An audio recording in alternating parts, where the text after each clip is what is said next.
Hello, and welcome to the next installment of Law & Order, the video series where I look at and unpack stories from games. In this one, we'll be looking at Observer. This game initially came out in August of 2017. This game got the remaster treatment in November of 2020 and brought ray tracing and higher frame rates to the experience. It was an awesome look into the Blade Runner style cyberpunk dystopia, bleak, dark and downright terrifying in some places. My honest opinion of this game was that I enjoyed it, but as with most of Bloober Team's titles, certain sections of this game took way too long and dragged on. Unfortunately, these sections were crucial to the lore and what happened in the lead up to the game, so large parts of the story were easy to miss. Apart from that, the game was amazing. If you haven't played this game, there will be spoilers in this video, so please be warned. Let's dive in.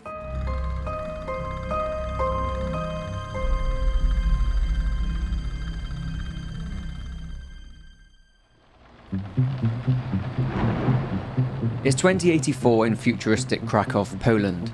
Daniel Lazarski is what is known as an observer, an elite section of the Krakow Police Department whose agents specialize in conducting neural interrogations via the subject's neural cortex by using an implant called the DR-3AT, also known as the Dream Eater. Daniel is called by a colleague who asks how Daniel is getting on with the Dream Eater. She tells Daniel that his signal is all over the place and that he needs to take a substance called synchrosine to stabilize it. Observers weren't even allowed to carry guns due to the fact that they were prone to psychotic breaks, which is why synchrosine is so crucial. Their chat is interrupted and seemingly hijacked by Daniel's son Adam, who calls him. By the sounds of it, Adam and Daniel don't have a strong relationship and haven't seen each other for years. He claims that he was so close to setting them all free.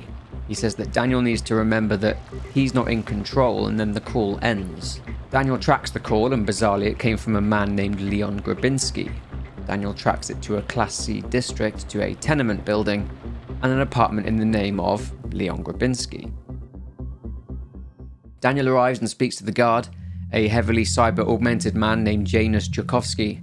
After a brief conversation, Daniel steps outside, and just as he's going into the building, the announcement comes through for the fact that curfew is now in effect. Daniel makes it to the apartment, but it's not pretty. There's a headless body there, and the apartment is a mess. Strange scratch marks and blood appear all over the walls, and coincidentally when Daniel finds the body, a building-wide lockdown gets initiated and Daniel is trapped inside the apartment. Daniel, of course, cannot connect to the neural chip because, well, there is no head. Daniel is also equipped with electromagnetic along with biovision, and using these he finds a remaining compass implant, basically a communications device in the body, and sees a missed call from someone with the initials HN. Figuring out that this is murder scene, that a killer is on the loose and still unsure if the body belongs to Adam, Daniel finds out a way to lift the lockdown in that specific apartment and leaves after setting up a crime scene. The rest of the tenants are locked in their apartments due to the lockdown. Daniel goes down to the now unmanned guard station and checks the logs for tenants with those initials. He finds some for a lady named Helena Novak. He is surprised by Janus, but after a brief chat about the lockdown and the possible reason it happened, Daniel goes to Helena Novak's apartment. He finds yet another horrific scene. The apartment is covered in blood and a man named Amir Novak, who is Helena's husband, sits on the floor dying and choking on his own blood.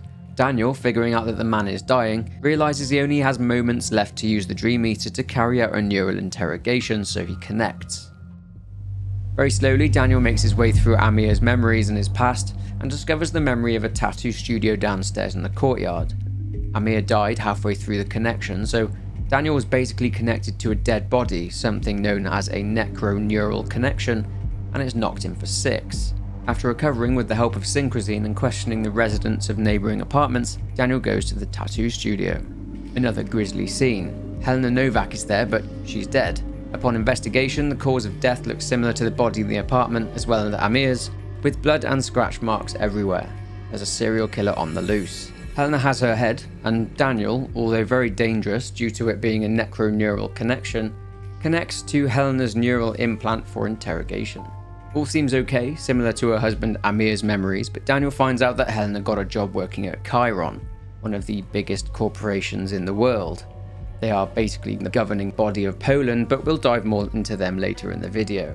So, she was working for Chiron, but not only that, she was also working for Adam, helping him smuggle data out of Chiron. Throughout Helena's memories, she appears to be chased by a deformed monster. After evading said monster, Daniel leaves Helena's memories and has a new lead, the owner of the tattoo shop, Jack Carnass.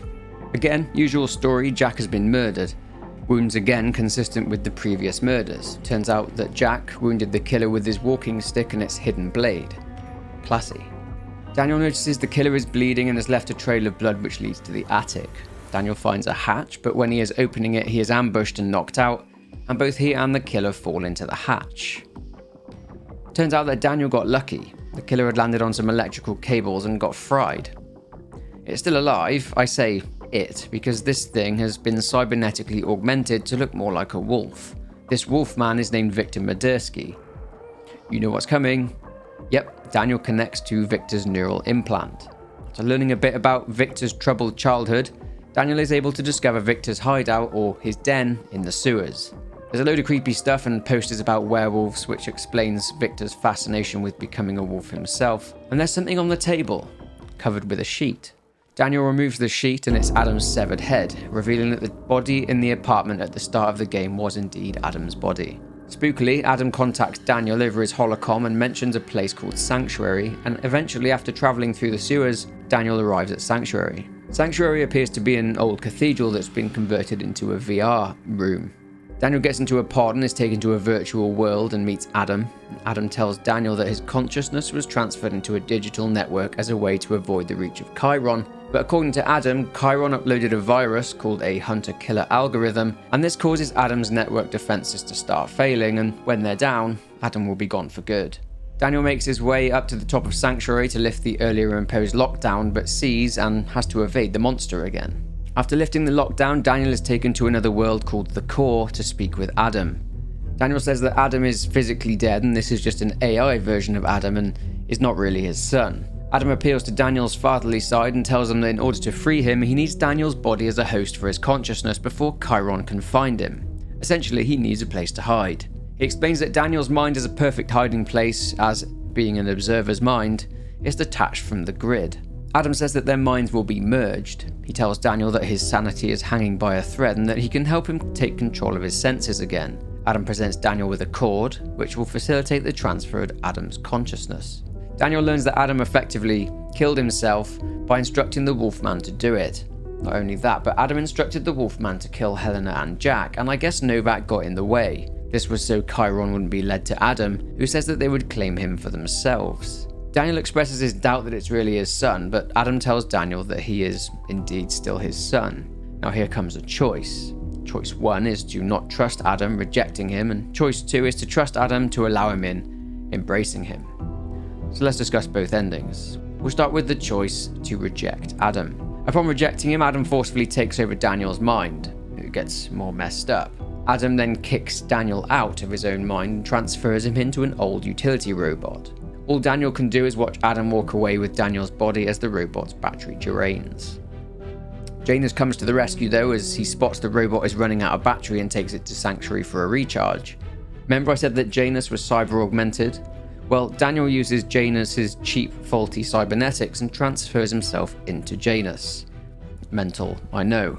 Daniel then, as Janus, approaches Adam as the building's front doors open and starts beating Adam, killing him, presumably. Then the Krakow Police Department show up and witnessing Janus, actually Daniel, killing a police officer, they shoot Janus dead. I hope that made sense. Pretty confusing. The second choice, where Daniel embraces Adam as his son, well, it ain't much better, it's just as bleak. Adam has merged with Daniel, but has basically made Daniel sit in the back seat, so to speak. Daniel can't say anything, he tries to warn Janus, but Adam won't let him. Adam then leaves, with Daniel trapped. Forever. The game then ends. So it turns out that Adam was a big fat liar. His version of events were fabricated, in case you hadn't figured that out already. I guess the best way to find out what actually happened before the events of the game is to look at the Dream Eater interrogation sequences. So at some point Adam moved into an apartment in a tenement building under the name Leon Grabinski. Adam was actually a Chiron employee, and unbeknownst to Chiron, Adam was conducting experiments on people in the pursuit of his creation of a highly advanced AI program. These experiments, though, caused the deaths of many people. It was based on Adam's own memories and likeness, also being called Adam. Adam soon discovered that this AI became incredibly dangerous. It started to deviate from its programming, and Adam felt like he needed to destroy the AI, so he released a virus into the network and not Chiron. This is where Helena came in. Desperate for money, Helena was paid by Adam to get a job at Chiron Incorporated. As seen here in this job advertisement, her role was to be a data courier. But her role for Adam was to smuggle information out of Chiron. But what information? Well, any evidence of what Adam was up to. Anything that could tie him back to Chiron. Adam was trying to tie off any loose ends. Before she got the job, Helena went to Jack's tattoo shop and got an undetectable internal data storage unit implanted inside of her, in the hope that she was able to hide the smuggled data from Chiron. She was very paranoid that Chiron were onto her, but Adam put her mind at ease. Kind of.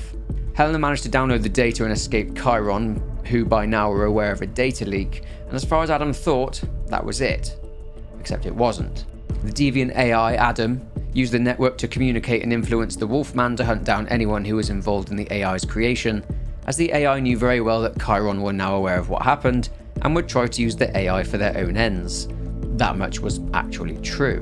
The Wolfman killed and decapitated Adam. He went after Helena, but she wasn't there at first. Amir Novak got in the way, and he was an unfortunate casualty. Shortly afterwards, Helena came across Amir being attacked by the Wolfman, and Helena booked it to Jack's tattoo shop, where she was eventually killed by the Wolfman, leading to Daniel coming across her body later on in the game. Of course, the Wolfman went on to kill Jack, as he was likely the last person to know of the plot, and got wounded, leading to Daniel finding the Wolfman. When the initial call took place involving Daniel and Adam whilst in his car at the start of the game, this was actually AI Adam calling and trying to lure Daniel to the tenement building because, of course, AI Adam needed a host body. Daniel can actually come across another similar situation in the game where he discovers an old rich lady called Peter trying to take the body of a young autistic child named Paulina by transferring her mind into her. Now we look into what you could call a common trope, which is the estranged father-son relationship. This game introduces us to this early on, in which AI Adam portrayed some tension between the pair and that they hadn't spoken in years. AI Adam would have known about this strained relationship because, remember, he was a copy containing all of Adam's memories. So let's look at Adam's childhood. Adam was born on the 12th of December 2053. The family was a tight unit at first, but that was until 2068 when Daniel's wife Laura was diagnosed with what we can only assume to be cancer.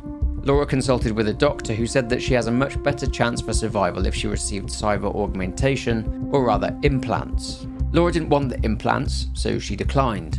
Daniel, who at the time had no implants himself, respected Laura's wishes and agreed with her. In line with the doctor's warning, Laura got progressively worse and would eventually pass away. Young Adam was devastated, naturally, but he blamed his father for basically allowing his mother to die. At some point, I'm guessing by this scene here, that Daniel either tried to take his own life or had an accident, but survived with the help of implants and cyber augmentation and became an observer. Daniel and his son would go on to have a fractured relationship, not talking to each other for years up until the point the game starts. Now, due to Adam's hatred for his father, he viewed him as a hypocrite for taking implants and a monster. More specifically, this monster. Yep, the monster that was chasing Daniel throughout the Dream Eater sequences and at the end of the game was just purely a hallucination and a representation of himself. AI Adam knew how real Adam viewed his father as a cyber-enhanced monster, and because AI Adam was slowly infiltrating Daniel's mind through the network, this is why this monster appeared to Daniel. Now, despite this game being a one-off without a sequel, this game has an astonishing amount of lore and backstory behind it, as you're about to find out. In 2047, an event took place called the Great Plague. This Great Plague was down to a rather unconventional virus referred to in-game as the Nanophage, which was dubbed the disease of the 21st century or the disease of transition. The citizens of Krakow, no matter their social standing, were absolutely terrified of it. When a person is enhanced with cybernetics, nanomachines need to aid the integration and the merging of living human tissue and cybernetics together to achieve successful function. At certain points, the program driving this action would glitch and the nanomachines would attack the person with the cybernetics. The kicker with this disease is that it can be transmitted digitally over a network, but can also be transmitted through more traditional biological means. And this here tells us the nanophage symptoms. Fever and changes in body temperature, changes or malfunctions in their cybernetics, weird and erratic behavior, and inflammation and itchy skin, which then manifest into little dots starting to appear. This one is known as the puncture stage. These symptoms don't mean death, but there are game over symptoms, which are hallucinations and throwing up blood, and wounds which would become gangrenous. In terms of treatment, well, it's the old white and red blood cell scenario here. The victim would just have to hope that the good nanites overcome the bad ones. There was a last resort, and this was to remove the offending cybernetics. Truth is that most people infected with the nanophage would die. The horrible reality for the Class C residents was that if they had symptoms, they wouldn't really have access to biometric scanning, and this, because they didn't know if they had it or not, led to massive outbreaks within their districts, leading to lockdowns. This is why the residents of the tenement building were so freaked out when the lockdown was triggered, as this usually means an outbreak. Due to the fear of the nanophage, even the word nanophage itself became a taboo word, and conspiracies grew about the nanophage. Chiron would come in hazmat suits, and the infected victims would then be taken by Chiron to the hotel above sanctuary, which had been converted into a quarantine area. Some of the people up there weren't even infected, they were just suspected of being so. Another interesting theory is that Daniel is infected with the nanophage, and the synchrosine is actually helping stop Daniel's symptoms. One clue that points towards this theory is the Nanophage and I book scattered around the tenement building, which gets worse as the game passes. Another clue which points to this is Daniel's glitching vision. While talking to Janus in his janitor's station at the start of the game, we learnt that Janus fought in the war. He got gravely injured but was saved with the help of cybernetic prosthetics. From the emails on his computer, we can see that Janus was rejected for the Veteran Pension Fund, which would have contributed towards the maintenance of his cybernetic prosthetics. This was purely down to the fact that Janus needed employment in Class B employment, whereas he worked in Class C employment. I'm aware I've mentioned classes, there are 3, A, B and C, but we'll get to those shortly, don't worry. Anyway, the war in which Janus fought was called the Great Decimation, a war which many people called the Big One. World War III, essentially. The lore around the conflict is actually incredibly deep, but I'll try to keep it simple so we don't end up getting lost. So the war began in 2052. Around the 2020s, the economy of the USA started to decline, and China's started to grow, and a trade dispute ultimately broke out, which in turn led to a massive conflict. Russia, which essentially now renamed itself as the New Russian Empire, let's call them the NRE, felt threatened by China, who had themselves re-established the Middle Kingdom. There's a lot of real history tied to this. If you want to find out more, go and look it up. The NRE wanted to be equally powerful. In 2053, the NRE tried to invade the kingdom, and China retaliated with nuclear firepower. The US, who remember were also pressuring China, responded by launching their own nuclear weapons. A nuclear back and forth took place, and large parts of the US, China and Russia were completely destroyed, and many people died.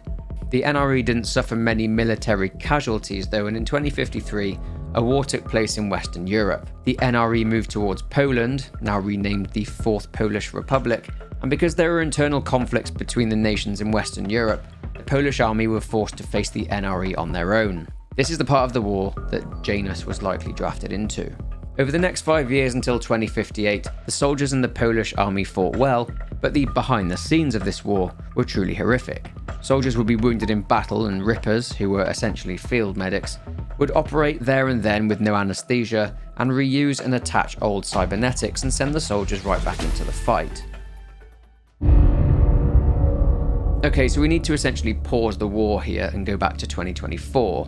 By 2024, in Poland at least, small companies ceased to exist. Due to the economic power of large corporations, these large corpos absorbed small companies which the public, and certainly the small business owners, called a hostile takeover. The 5 corporations, to be dubbed the Fearsome Five, would collectively make so much money that they eclipsed the GDP of the entire country.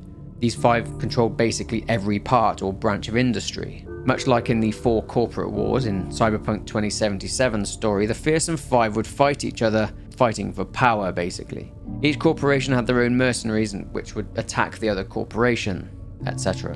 When the war started in 2052, some of the Fearsome Five figured that they could all work together instead of engaging themselves in corporate war, and they could take control of the situation by blaming the government for the war if they started to lose. A decision was made, and these corporations merged to become Chiron Incorporated. The war then played out as we've discussed. What we haven't discussed is that these corporations effectively owned the majority of the Polish military. The government would, ideally, cave to every demand from these corporations.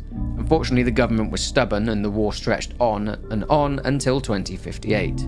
Okay, so we're now back where we were before. Let's resume. Because the soldiers were being patched up and thrown back into the fight, the amount of deaths in the Polish army were colossal, unforgivable. Chiron's plot to blame the government was put into action. Using their collective mercenary forces, a coup d'etat took place, and Chiron Incorporated overthrew the government. The public were delighted, naturally, and the war then came to an end.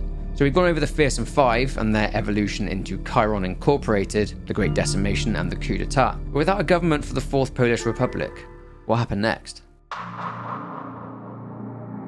The Fourth Polish Republic was dead, and in 2059 the Fifth Polish Republic would rise from the ashes. The governing body of the Fifth Polish Republic was Chiron. By the time the game takes place, a man named Mariusz Opolski is the chairman of Chiron. Despite the initial support from the public, Chiron has now come to be seen in a negative light. The main reason for this hatred and negative perception is due to the social system implemented by Chiron, which is essentially a meritocracy. Chiron had introduced a class system with 3 classes, A, B and C. For reference, Janusz Jakowski was a Class C citizen, Daniel Lazarski was a Class B citizen, and Adam Lazarski a Class A citizen. Class A citizens could get a job and live wherever they liked, but they usually don't choose to do this, obviously. Class A citizens actually have more power than that of law enforcement, as law enforcement cannot detain a Class A citizen without the direct permission from Chiron. Class B citizens can settle and work in Class B and C, but they can access Class A districts if it's part of their work. Long periods of unemployment, or being a general nuisance or a drug addict, can result in a Class B citizen being downgraded to a Class C. Speaking of Class C, this citizen class is not even allowed to live in, visit, or work in a Class A district. They can't live in a Class B district, they can only work in a Class B district with a work permit. Class C citizens make up around 90% of the population of the Fifth Polish Republic, which goes to show the regression of society under the rule of Chiron. Daniel even referred to Class C at the start of the game, or rather the tenement buildings, as the stacks, likely a reference to the very tall buildings designed to cram as many people into them as possible, which I guess makes sense considering the amount of people who make up the Class C districts. The stacks are considered a dump, and one interesting thing is that when Daniel first walks into the tenement building, it's highly holographic. This is likely to make the place seem a little bit more aesthetically pleasing to the eye, which is likely why billboards seem happy and innocent, but flicker and glitch to something more sinister underneath. One other interesting theory regarding Chiron is that the birds we see in the game may actually be cyborg birds, which are used by Chiron as surveillance tools to spy on the Class C districts. But in the privacy of their own apartments, dodgy stuff would go on. Trafficking, illegal cybernetic surgeries, and even organ farming. But anyway, that brings this episode of Law & Order to a close. If you did enjoy this video, then please be sure to leave a like and subscribe if you aren't already. Leave a comment down below with your thoughts and theories, but for now, take care and I'll see you in the next one.